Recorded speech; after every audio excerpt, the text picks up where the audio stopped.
Uno de los planificadores más comunes que podemos encontrar no solamente en los sistemas uniprocesadores, sino también en ambientes distribuidos, es el que se conoce como round robin. Es así, algo así como cinta circular. Este es un algoritmo que se caracteriza por ser expropiativo. Lo que quiere decir es que si un proceso está en la CPU, es posible que en algún momento el sistema operativo decida que ese proceso en la CPU sea removido y se le dé paso a otro proceso para trabajar en la CPU. Ese tiempo en el cual un proceso puede estar en la CPU se conoce como un quantum, y es una unidad que la determina el sistema operativo y puede variar de sistema en sistema. Lo que causa que un proceso que está en la CPU sea removido de esta y se le dé paso a otra cada vez que se vence un quantum es gracias a que existe una interrupción del reloj. Cada vez que ocurre la interrupción del reloj, entonces el proceso llamado dispatcher es el que se encarga de seleccionar el próximo proceso que está listo para entrar a la CPU para efectivamente hacer su entrada a esta. Algo que debemos tener en cuenta es el siguiente caso, es que si nosotros estamos en un tiempo t en el cual hay un proceso A en la CPU y termina su quantum en ese momento tiempo t, existe una cola en el sistema con los procesos B y C y luego llega un proceso D en ese quantum de tiempo, o sea, una vez llega ese tiempo t, la configuración que vamos a tener en el sistema es el siguiente. En la CPU va a quedar el proceso B. ¿Por qué? Porque es el primer proceso que está en la cola. Es decir, está en el frente de la cola y es el que va a quedar en la CPU. El proceso D que llegó en ese momento al sistema va a quedar después de C. Y el proceso A, que fue el que estaba en la CPU, va a pasar a la cola. Entonces la configuración sería B en la CPU y la nueva cola de procesos sería C, D y A. Bien. Ahora, algo que es importante es determinar qué tan largo es ese quantum de tiempo. Lo que debemos garantizar es que ese quantum de tiempo sea lo suficientemente largo, de modo que buena parte del uso del procesador se dedique a hacer procesamiento en los procesos y no que el dispatcher sea el que más consuma la CPU. O sea, si tenemos un quantum muy pequeño, entonces resultaría que el dispatcher sería el que más tiempo invertiría tratando de gestionar los recursos y los procesos poco tiempo en la CPU. Y lo otro es que no sea muy largo, de modo que este algoritmo round robin no se comporte como un first come, first serve. Eh, Hay algo que es interesante, es que en este esquema de round robin, los procesos que están limitados por el uso del procesador son los que se benefician de este esquema. Sin embargo, los procesos que tienen operaciones de entrada y salida se ven perjudicados, pues la mayor parte del tiempo serán removidos del procesador sin completar su quantum. Recordemos que cuando un proceso hace una solicitud de entrada y salida, el sistema operativo lo remueve de la CPU porque pues este proceso no podría continuar hasta tanto esa operación de entrada y salida no salga, no sea atendida y esperar por una operación de entrada y salida causaría una subutilización de la CPU. Entonces, estos procesos que son altos o que tienen muchas operaciones de entrada y salida no se ven muy beneficiados de este esquema de round robin. Imaginemos el siguiente escenario. Ya habíamos visto que teníamos un conjunto de procesos A, B, C, D y E.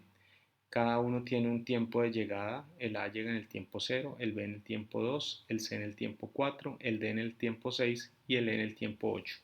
Cada uno tiene un tiempo de servicio.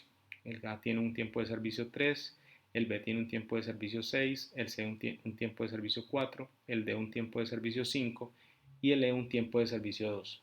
Ese tiempo de servicio quiere decir cuánto tiempo requiere ese proceso estar en la CPU para concluir su ejecución en el sistema. Entonces vamos a trabajar primero y digamos que de manera única el esquema de round robin cuando tenemos un quantum de 4, es decir, 4 unidades de tiempo. Vamos a ver un poco cómo funciona esto. Entonces, sabemos que en el tiempo 0 llega el proceso A, entonces el proceso A entraría a la CPU. Este, mm, este proceso A requiere 3 unidades de tiempo y recordemos que el quantum es de 4. Entonces, eh, una vez llega el tiempo 2, de acuerdo a nuestra tabla, arriba el proceso B. Como ya la CPU está siendo ocupada por el proceso A, entonces B se pone en la cola de listos.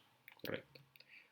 Una vez llegamos al tiempo 3, entonces A, digamos, ya sale del sistema, B toma la CPU y nuevamente nuestra cola de procesos queda vacía. Ahora, en el tiempo 4 llega el proceso C, ¿sí? Pero el proceso B continúa su ejecución. El proceso B necesita 6 unidades de tiempo. El quantum recordemos que es de 4, entonces él todavía estaría en la CPU. En el tiempo 6 llega el proceso D, pero B todavía sigue en el sistema porque él va a entregar la CPU en el tiempo 7. En el tiempo 7, entonces, ya el proceso B, observemos que ha salido de la CPU y ahorita está en la cola. El proceso C que estaba de primero en la cola ahora está en la CPU y el proceso D que estaba de segundo en la cola queda de primero. Ahora, en el tiempo 8 ya llega el nuevo proceso E y estamos, digamos que completos. Sin embargo, el proceso C necesita todo este quantum de tiempo, es decir, él apenas lleva una unidad de tiempo y el quantum de tiempo es de 4, o sea que le quedan 3 en el sistema. Y algo que es interesante es que el proceso C requiere 4 unidades de servicio, es decir que una vez se venza el quantum de tiempo, el proceso C va a salir del sistema. ¿Eso cuándo ocurre? Cuando llegamos al tiempo 11. Entonces el proceso C se va, nos quedamos entonces con D en el procesador, con B de primero en la cola de listos y E se queda de segundo en la cola. Ahora, D hasta este momento no ha tenido ninguna ejecución, entonces él va a utilizar por completo este quantum y entonces vamos a tener que en el tiempo 15, ¿correcto? El próximo proceso que estaba de frente en la cola era B, entonces B pasa a estar a la CPU, E queda ahorita al principio de la cola y D pasa al final, pero D, recordemos que todavía le queda una unidad de tiempo en procesar, por eso entra a la cola.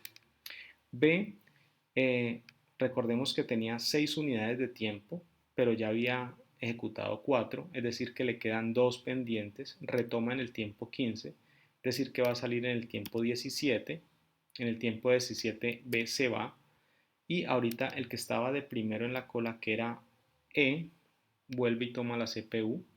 Eh, Recordemos que E necesita solo 2 unidades de servicio, es decir que E en el tiempo 19 va a terminar, se va a ir del sistema y D entra entonces a tomar uso de la CPU y en el tiempo 20 D termina su ejecución. Lo que encontramos acá entonces es los tiempos de finalización de cada uno de los procesos y este es el tiempo que ellos quedaron en el sistema. Entonces, miremos por ejemplo el caso del tercer proceso, que es el proceso C.